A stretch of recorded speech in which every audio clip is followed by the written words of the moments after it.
Question number 22. A spring has an unstretched length of 0.3 meters, okay, and a spring constant value of k is given to you. Let me write k. An object is suspended from the spring and the spring is deformed with this limit of proportionality. The new length of the spring is 0.5 meter. Okay, this is the L2 value and this is your L1 value. Now, what is the elastic potentiality?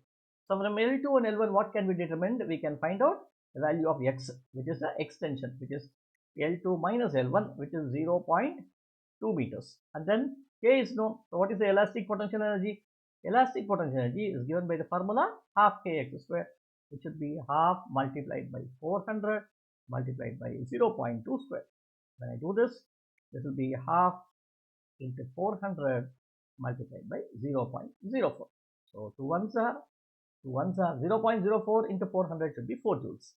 So, answer should be 8 joules, because you know this is 2 sir. This is 2 sir. 2 ones are 2 2s are 2 into 400 into 0.02 is 8 joules. The answer is here.